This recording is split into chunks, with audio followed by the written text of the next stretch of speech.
Hello everybody, my name is Max Wamsley, a student from the Dongmao Zhang lab at Mississippi State University, and today I will give a brief overview of integrating sphere-assisted resonant synchronous spectroscopy for quantification of UV-Vis absorption and scattering extinction.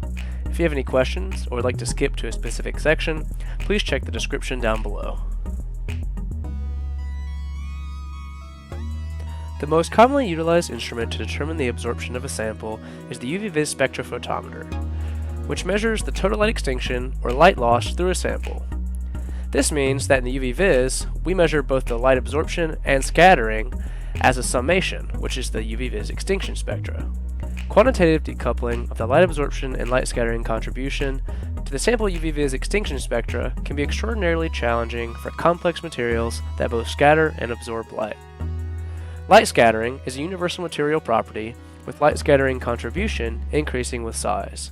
For dissolved, small molecular chromophores, the light scattering contribution is negligible. However, macromolecules, supramolecules, and nanoscale materials, light scattering contribution can be significant and must be considered during sample analysis. Reliable quantification of material scattering and absorption is crucial because they differ significantly in their functionality. Absorption is typically useful for photovoltaic applications, fluorescence signaling applications, photodynamic therapy, and photocatalysis, whereas scattering is usually used for intracellular imaging and UV light blocker for sunscreen.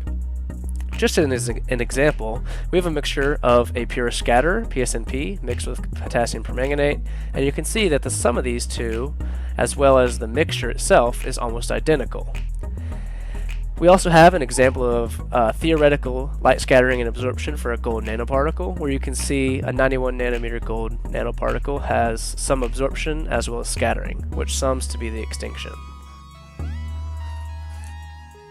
Several approaches have been explored for decomposing UV-Vis extinction spectra into absorption and scattering.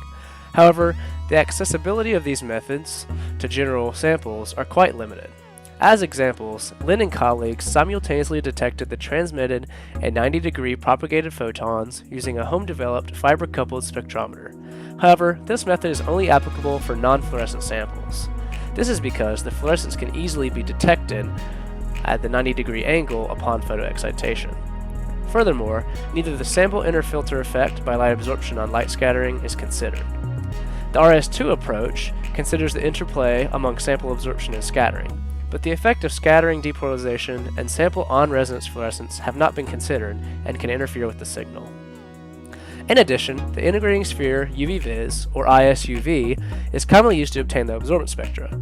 However, the presence of large nanoparticles that forwardly scatter light, fluorescence background, and Raman scattering all cause underestimated absorbance because they shine into the detector and cause attenuation of the absorbance. Previous methods are therefore limited, and a new method must be developed to easily decouple the UV-Vis extinction into absorption and scattering. This is where ISARS comes into play. ISARS, which is an abbreviation for Integrating Sphere-Assisted Resonant Synchronous Spectroscopy, utilizes a commercially available spectrofluorometer that is equipped with a commercially available integrating sphere to quantitatively decompose double beam UV-Vis extinction into the absorption and scattering using a 3-parameter mathematical model shown here that we have recently developed. The baseline for ISARS spectra is a cuvette containing the solvent of our choice, and the baseline is a cuvette containing a saturated absorber across a broad wavelength region, which in this case we use potassium permanganate. A one-time calibration of the instrument is required and doesn't need to be repeated unless changes to the instrument or integrating sphere occur. Shown here is a simple diagram of the spectrofluorometer equipped with the integrating sphere, where we have the source with broadband light going through a monochromator that shines through the sample and then reflects through the sphere back to the detector. The ISARS intensity uses a spectrofluorometer to measure the total light intensity before and after the sample. We therefore have to take the ratiometric log of the sample and solvent to determine the ISARS absorbance. Equation 1 shows how to solve for the ISARS intensity when we measure the solvent and baseline spectra. The AISARS spectra is quantified by taking the difference of the ISARS intensity of the sample minus the ISARS intensity of the background. We then divide this by the ISARS intensity of the solvent, subtracted by the ISARS intensity of the background. After this, we take the negative log of this ratio, and this will give us the A ISARS or ISARS absorbance. The first figure shown is a spectra containing potassium permanganate and water using the spectrophotometer. The blue line here represents the solvent or water, and these subsequent lines here represent increasing concentration of potassium permanganate. With the decrease in the ISARS intensity, we see an increase in the absorber concentration, which is expected. The second figure shows the ISARS intensity for saturated potassium permanganate, which is the baseline spectra for our ISARS from 300 to 700 nanometers. To convert the A ISARS to A double beam, we can use equation 1. To our knowledge, this is the first model to take into consideration the absorbance of the integrating sphere itself. In this equation, R represents the stepwise light absorption path length of the cuvette, F is the port fraction or hole size of the integrating sphere, and AS represents the absorption of the integrating sphere. These parameters can be solved by nonlinear fitting of the experimental A ISARS as a function of AdB, where AdB represents the double beam converted absorption. Figure A shows the double beam ISARS of differing concentrations of potassium permanganate. Figure B shows the ISARS spectra of these same concentrations, as well as the water spectra of the ISARS intensity. Figure C shows the A ISARS absorbance using the ratiometric log equation that was shown in the last slide.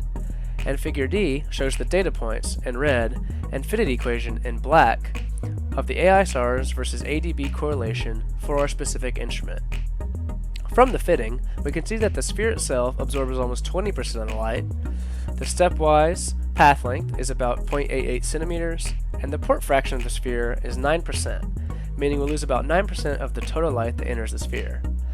The amount of light lost due to absorption of the sphere is quite significant, which further proves the significance of our newly derived model shown in equation 1, because we are the first group to show and use the absorption of the sphere itself in our fitting. For a more detailed understanding of the equation derivation, please check out the published manuscript. We then used the ISARS method to decompose the absorption and scattering spectra from the double beam UV-Vis Extinction and compared it to the integrating sphere assisted UV-Vis method, or ISUV, that we previously mentioned. First, we obtained the spectra for pure PS&P, a pure light scatterer with negligible absorption. The ISUV method of the spectra showed slight absorption up to 0.25, when the absorption of such particles should be close to 0. In contrast, the ISARS spectra showed negligible light absorption of about 0 across the entire visible light region. We also obtained the absorption and scattering spectra for fluorescent polystyrene, or FPSNP, which is a pure scatter embedded with absorbing dye, and quantum dots. From these spectra, we can see some predictable trends with the absorption and scattering spectra, with the fluorescent PSNP having strong absorption at the peak absorbing region, and scattering in the main scattering regions.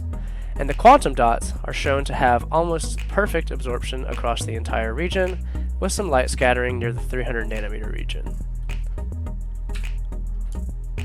We then compared the theoretical, me-theory calculated gold and silver nanoparticle absorption and scattering to the ISARS-derived absorbance and scattering. Shown here, on the left side is the gold nanoparticle data, and on the right side is the silver nanoparticle data, with 3 different sizes for each nanoparticle. This second row shows the total extinction, with the solid line representing the ISARS, and the dashed line representing the me-theory calculation. This third column is the absorption, and this final column is the scattering, again with the dash representing the me-theory and the solid representing the ISARS. Surprisingly, the spectra that we got from the ISARS are in great agreement with the me-theory spectra, with slight deviation at specific wavelengths. The most likely reason for the deviation is due to the fact that the me-theory calculation assumes that we have a perfect size across all nanoparticles, and that the spherical shape is uniform across all nanoparticles as well. We can see with an increase in the nanoparticle size deviation that we have larger deviation from the Me theory predicted spectra.